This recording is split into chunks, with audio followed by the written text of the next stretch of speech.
आदि उत्सव के 2 दिवसीय आयोजन का शुभारंभ आज रामनगर में राज्यपाल मंगूभाई पटेल, केंद्रीय जनजाति मंत्री अर्जुन मुंडा, केंद्रीय इस्पात एवं ग्रामीण विकास राज्य मंत्री ने किया। इस दौरान प्रदेश की जनजाति कल्याण मंत्री मीना सिंह, खाद्य नागरिक आपूर्ति मंत्री बिसाहूलाल सिंह, पशुपालन मंत्री प्रेम सिंह पटेल, राज्यसभा सांसद संपतिया उइके, मंडला विधायक देव सिंह सयाम सहित अन्य जनप्रतिनिधि उपस्थित थे। आदि उत्सव भारत के जनजाति समाज की संस्कृति, प्राचीन इतिहास, बोली, भाषा, जीवन शैली को एक छत के नीचे एकत्र होकर परिचय का पर्व है। उन्होंने कहा 2015 से शुरू हुआ ये आदि उत्सव न केवल प्रदेश बल्कि देश भर में जनजाति समाज की अस्मिता की पहचान बन गई है। उन्होंने प्रधानमंत्री मोदी एवं मुख्यमंत्री चौहान का आभार करते हुए कहा कि उन्होंने देश की जनजाति समाज के विकास और उत्थान के साथ साथ जनजाति संस्कृति, प्राचीन इतिहास को संरक्षित और विकसित करने के निरंतर प्रयास कर रहे हैं। महोत्सव के अवसर पर हमारे बीच पधारे मध्य प्रदेश के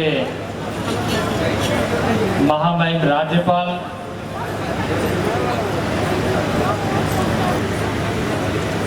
उस कला के साथ हम उत्सव मनाते हुए नए संकल्पों के साथ आगे बढ़े। पिछले वर्ष में, उसके पहले वर्ष में, यह लगातार कई वर्षों से आयोजन सबसे मिल करके बहुत खुशी हो रही।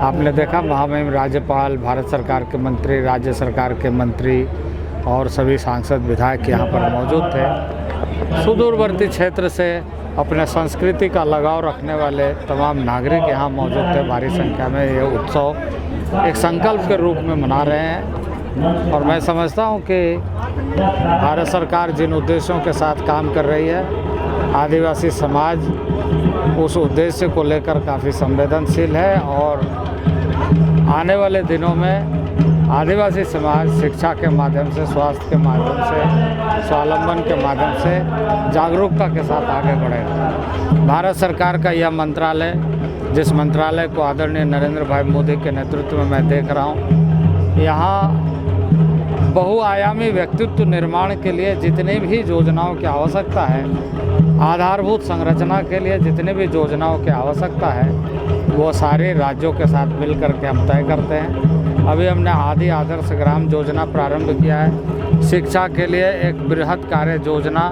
लगभग 29,000 करोड़ की योजना हमने प्रारंभ किया है कि सभी ब्लॉक खंडों में आवासीय विद्यालय अनिवार्य रूप से हो।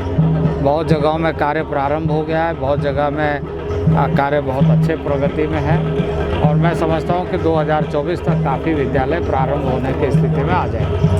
सिवनी की घटना पर भी आपने शोक जताया? देखिए, घटना घटी है, दुर्घटना घटना और जिसमें 2 लोगों की मौत हुई। मैं कल मुख्यमंत्री से मिला था और ये जो इस तरह की घटनाएं घटी है वो बहुत ही दुर्भाग्यपूर्ण है, निंदनीय है। इस तरह की घटना नहीं घटना चाहिए। मुख्यमंत्री ने कहा कि 13 लोग गिरफ्तार भी हुए हैं और दोषी को दंडित किया जाएगा और मृतक के परिवार को न्याय मिलेगा, उन्हें मुआवजा भी दिया जाएगा और नौकरी भी दी जाएगी और साथ ही साथ यदि आवश्यकता पड़े उस तरीके की तो अन्य और सुविधाओं पर भी राज्य सरकार विचार करते हुए करेगी। तो मुख्यमंत्री इन सारे मामलों में जीरो टॉलरेंस के साथ काम कर रहे हैं और जनजातीय समाज मैं कहूँगा कि एक स्वाभिमानी समाज है और उस स्वाभिमानी समाज का जो एक परिचय है, उस परिचय के साथ हमें आगे बढ़ने का प्रयत्न करना चाहिए। इस तरह की घटनाओं से विचलित नहीं होकर बल्कि इस तरह की चीज़ों में न्याय कैसे मिले ये सुनिश्चित करना चाहिए। राज्यपाल मंगूभाई पटेल ने अपने उद्बोधन में कहा कि आज जनजाति संस्कृति के प्रति आत्मीयता, मातृभूमि का गौरव गान करने के पर्व आदि उत्सव में आकर मुझे आत्मीय खुशी हुई। उन्होंने कहा, दीक्षांत समारोह में ज़्यादा से ज़्यादा बेटियों को डिग्रियां लेते हुए देखता हूं तो मुझे हृदय से प्रसन्नता होती है। इसलिए आदिवासी समाज की बेटियों को आगे बढ़ना है और बेटियों को पढ़ाने का संकल्प लेकर जाना है। रसोई बनती थी तो अपनी बहन, अपनी माँ, अपनी पत्नी चूल्हा फूकती रहती थी। कभी कच ने बोला कि एक टाइम जो रसोई बनाओ, खाना बनाओ, तो 60 सिगरेट पियो तो जो धुआं दिन में जाता था, इसकी वजह से अपने कई माता बहनें पत्नी ऐसे दुखी थी। उसका सॉल्यूशन कैसे निकाला मोदी जी ने मेरे को बताओ।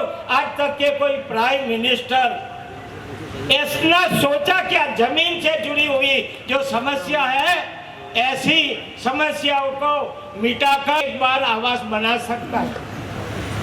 मगर केंद्र की ओर से, राज्य सरकार की ओर से आज कई आदिवासी अच्छे घर में रह रहे हैं। आदिवासी के घर में प्रकाश तो कहाँ, लाइट कहाँ था, बिजली कहीं।